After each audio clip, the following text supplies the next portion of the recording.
Hello and welcome to the Godot community. My name is Sahira Dean. I am the PLC lead for High School 2D Art. In today's webinar, we'll be discussing some of my favorite end of the year activities and projects. So some of these will be from previous years, and I'll share a couple that we're doing currently. So one of my favorite things to do and teach is how to journal. More specifically, the visual verbal journals. I think because it took me a little while to find my groove in terms of um, allowing students to use it how I envisioned them using it. So one year we did a journal challenge. So for a week, right at the end of the semester, they had a prompt a day and they had to create a journal a day. So we were on block schedule. So they had, 90 minutes each class period. I saw them twice a week. Actually, this went on for the last 2 weeks, right before the final exam day. So um, for this one, they got I had a basket they had to choose a word out of. So you can see on the table, there's quirky, and then on another one later on, it's ephemeral. But the requirement was and leading up to this point, we had done journals weekly, so they were due every other week. So they were used to doing the journals. They were used to my expectations, like they had to have writing, they had to incorporate some type of mixed media, which I would normally show them how to do a certain technique each week or for each journal, and they had to incorporate that. And then it gave them some interesting opportunities to create different compositions. So using columns and collage and, negative space and stuff like that, using radial balance. So at this point, they had a bunch of tools in their pocket, and, they felt comfortable enough exploring and really getting involved in the journals. So I just wanted to give you a little bit of background information on how I normally teach journals. This year also, they created their own journals. So they used cardboard and fabric that I had, and we just cut different types of paper, and they, binded that into the books that they created. So here's a couple more examples. So you can see the word on the right was balance, and they weren't required to use the word in the journal. Like it could have been, their take on the word. Some students went and, interpreted the word in their own words, or they went to the dictionary, or, other languages, what it means in different cultures. So the results were really interesting. And you can see, each day I would just have like certain materials set out. But, again, at this point in the semester, they knew where to find different materials because it was the end of the year. So they were accustomed to going and getting, which is how I like to keep my classroom in general, like, especially my upper level classes. Once they know where things are, they should feel comfortable enough going to get it and then putting it back how they found it, or even better than how they found it. Just a couple more examples of the journals. And I really love, some of the textures students were able to get. I think journals just open up a whole window of opportunity for experimentation. So another cool thing that I like to do at the end are larger scale works, so in larger installations. So on my left, the student building the hot air balloon, that was a mixed media assignment. They had to choose an area around the school, so we walked around the school, and they had to design a work to fit in a particular place in the school. So again, this was the end of the year. This year I was teaching sculpture, but it's still kind of one of my favorite, projects. So I thought I'd include it anyway. And, with the way that AP is taught now in terms of, you can submit technically like, almost a drawing portfolio where it's a lot of mark making um, under the umbrella of a 3D portfolio. This could easily be adapted so to some drawing or 2D components. So in the middle, This was an introductory class that I taught. And again, at the end of the year, they had to create food inspired sculptures. But at the end of the year, again, final exams, when I first started teaching, I did the tests, and I still do tests because they are important. But a lot of times students are more invested in final projects, that are more hands-on, I've found. So while tests are valuable, I think final projects and activities are also valuable as well. So on the right, the wings, the student, or we as a class actually did this initiative. So it was like a final activity for classes to do, and we installed it around the school, or we installed it in a certain part of the school. So using alternative media and alternative canvases, I think is important for students to see so they can actually explore non-traditional paper and realize that they don't always have to do something on pristine white sheets of paper or, paper they purchase from the store. So they can kind of scavenge materials, which I think is a cool part of creating, enforces that element of thinking outside the box. So this year they had to find their own board and it could have been cardboard, it could have been wood, it could have been almost anything. This student used wood, and she actually went in and burned around the edges. I taught jewelry this particular year of teaching the students. So I had a torch in my room, and with me standing there outside, we did torch. She wanted to have a little aged effect around the border, but I thought she was very successful with this particular project. And I actually want to stop and switch over, see if I can transition nicely, to show you some of the things that my current drawing and painting class is doing. So this class is my upper level drawing and painting class, and I actually shared this yesterday. They had to, and all three students are virtual.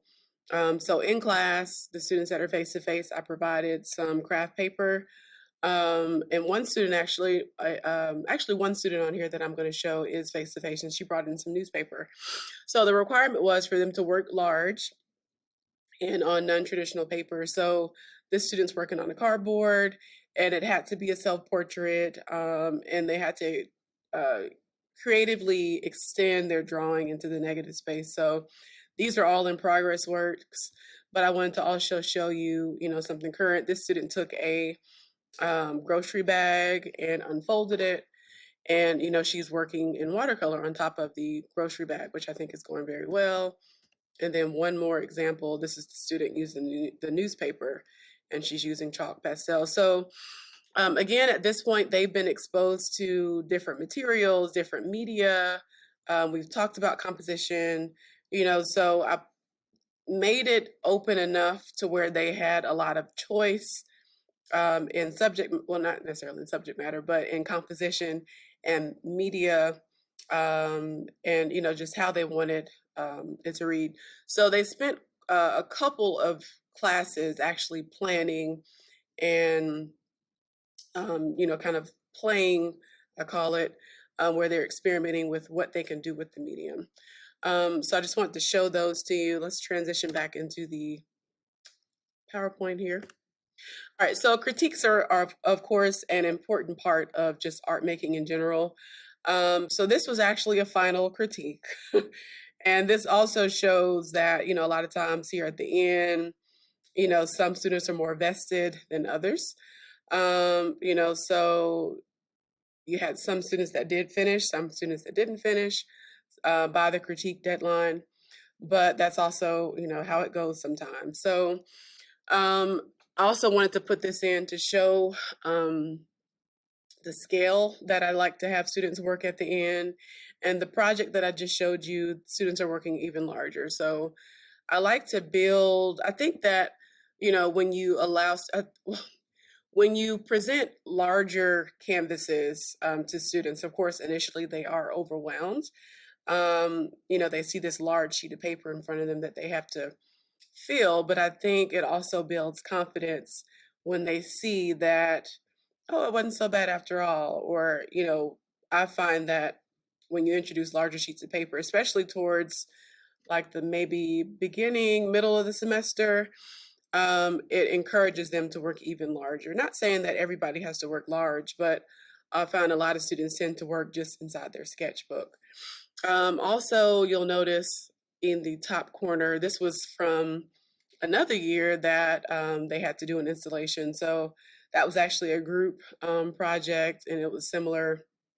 They walked around the school, found an area to where they could um, actually, create a work of art specifically for that area. And that year they had to do animals. Um, and we ended up installing it and then bringing it back just because we were going into some construction over the summer. But I just wanted to point that out on this slide as well. County contests are always fun. There was a teacher in our county that worked to pool resources to create a showdown specifically for Southside students. So um, every year for the past like 5 years, maybe, the High Museum has hosted the showdown. So there were prizes involved for students. There was money, scholarships, financial scholarships involved. But it was a really good opportunity for students to, friendly compete with other schools and also get out the building at the end of the semester. So it was an awesome opportunity. And, if you're thinking about like the end of the year, you're choosing students that have kind of proven, their ability or proven their work ethic at this point in the year. So, it gave an opportunity to highlight some of those students in being selected and, just reward them with their efforts for the year. So county competitions are awesome to do, or awesome thing to do.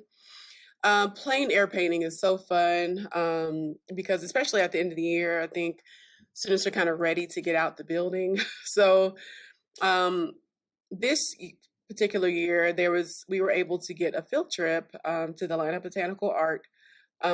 Botanical Gardens, excuse me, and students were tasked with bringing their art materials to the gardens, and they had to create a certain number of, actually artworks or artworks or works of art while they were at the gardens.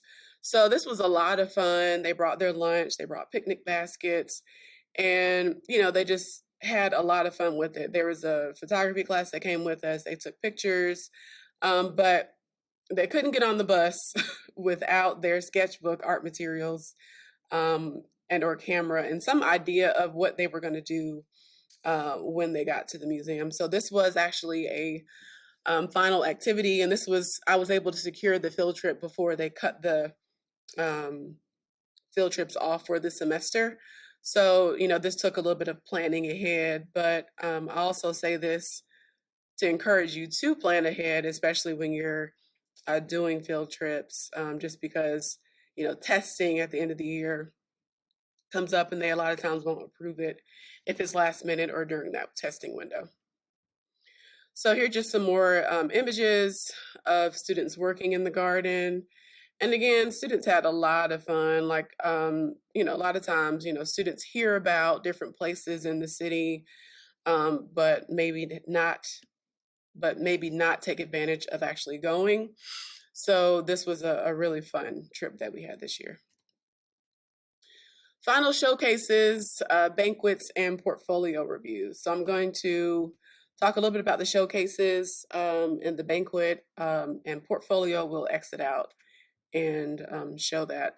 But this was a showcase at the end of the year. So this, of course, allows students to show, what they've done, in that year, side art projects that might not necessarily be done in class, or projects. So a showcase, I think one year they actually had this year they actually had a showcase outside of the school. So this was a fine arts event. to where there was band, there was orchestra, there was chorus, there was dance, but it was a really nice end of the year activity to highlight things that students had done through the year. So this is a banquet, which, at this particular school, we did collect dues, and it was a magnet program. And part of the end was a banquet, which was, an initiative by the teachers and some of the parents. And students got awards, so it might be honorable mention, it might be most improved, first place, second place. So we had prizes and things like that, but more importantly, there were trophies and certificates. So this year, the banquet was in the gallery, but in years prior, and depending on the budget, we had it at different restaurants around the city. So let me switch screens to show you real quick. Let me make sure. Let me switch screens to show you the program that we came up with, just to give you an example of what it looks like. Sorry, that shifted a little bit. But this is the banquet, and sometimes inside of like one year we had actually artwork, so it kind of depends on if you're able to to print and color and things like that at the end of the year. Sometimes it's a little tough, but you can see, we just highlight different students and who's in AHS, who's active in who's an active NAHS member, things like that. So I just want to show you the example of the roster there. While we're here, another end of the year activity that I actually want to start doing again next year, because I'm currently at another magnet school, is a portfolio review. So this particular year, students had to gather their work at the end of the semester into an organized portfolio. So what we did was list all the projects for the different classes that were offered at the school, and then just so they could make sure that they had everything that they did. And then they had to include 3 independent works that they, wanted to highlight as a part of their portfolio as well. So they signed up for a time slot with their teacher, and then they had to, they got a score, based on what was presented and based on the discussion. So it might be questions like, talk about the elements and principles you used, or, what made you, create this area of emphasis here. So it was a good way to get them to talk about their work. Also a good way to see what vocabulary they possibly remembered, how they use their art language. But it's an awesome idea, an awesome opportunity, and it's something that can travel with them as they go off to college, as they go off to show their work, especially students that want to go into art college, where they're going to have to talk and be very knowledgeable about, terminology and, vocabulary and terms and stuff like that. So definitely I'm going to reintroduce the portfolio review at my current school, because I thought this went really well when I was there. All right, so I'm going to transition back to the PowerPoint. Okay, so another cool thing to do at the end are murals. And you can definitely tie these into the curriculum. So with this one, obviously we were talking about, we had talked about and done artwork pertaining to perspective and using the vanishing point, so that's what this is centered around.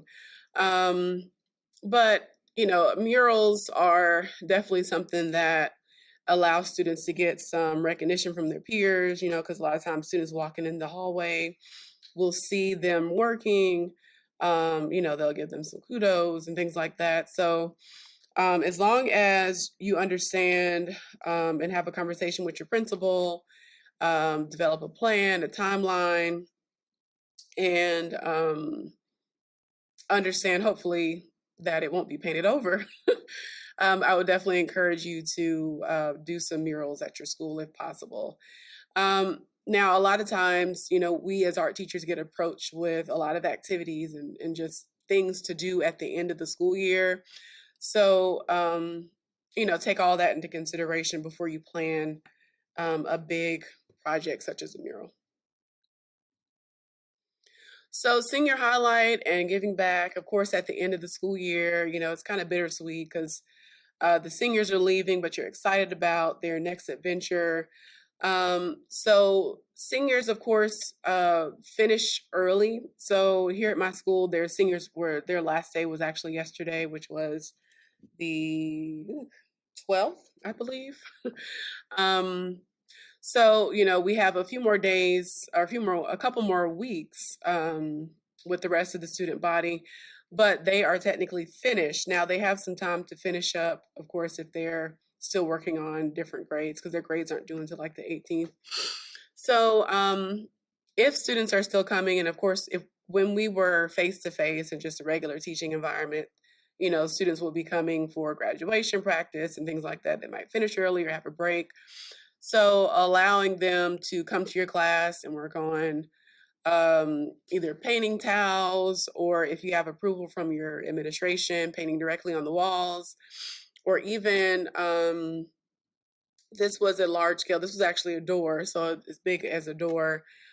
These were 3 seniors that did this painting and donated it back to the school. And that was actually a part of this particular program policy was donate one of your artworks into the permanent gallery collection of the school. So that way we can still showcase students that have graduated and move on, at different times of the year. So this actually, again, was done by 3 seniors at the school, and they came in those gaps to, do this particular painting. So they worked together to create the idea, and then they, developed their own timelines. One student took it home this day. Another student took it home this day. Let's meet in Miss Dean's class, and we'll work on it this period. So on and so forth. So it was awesome seeing them working together and, putting their heart and effort into something that they gave back. Here are a few more murals that were donated to the school. Let me move my bubble. So, these were 1, 2, and 3 were done by just one student. And then this one here was primarily done by one student, but with the help of 2 underclassmen. So this was a 1 senior, and then 2 underclassmen did this project. And it was something that they were very excited to help her with. So, again, encouraging students to work large scale. I think it kind of goes back to my point. Like they work bigger and bigger and bigger, and they just embrace it and love it. And then an important part of, I think leaving their legacy, which is the way that I promote it at the end when they're about to go off into their next big adventure, is definitely something that they get excited about, here at the end of the school year. So inviting a local artist in at the end of the year, really throughout the school year, I think is something really important for lectures and demos. But this was the end of the year. Encaustic painting is something that I was not very familiar with. I had not done it, had not tried it, but I'm still really interested to actually teach it. So I do have materials. I'm going to brave up and try to teach it next year. But encaustic painting, this artist did encaustic painting. So she came in and did a demo. She talks about different materials. The students were actually able to test it out and try it in an area of her painting. So you can see them kind of feeling the texture of the encaustic paint on the left side. But I think exposing artists to, things that we as teachers might not be as, knowledgeable about, I think is important, so they don't miss out on opportunities going forward. And of course, they can always learn on their own. but they always have that reference of, oh, I remember this, or I really want to try this, so on and so forth.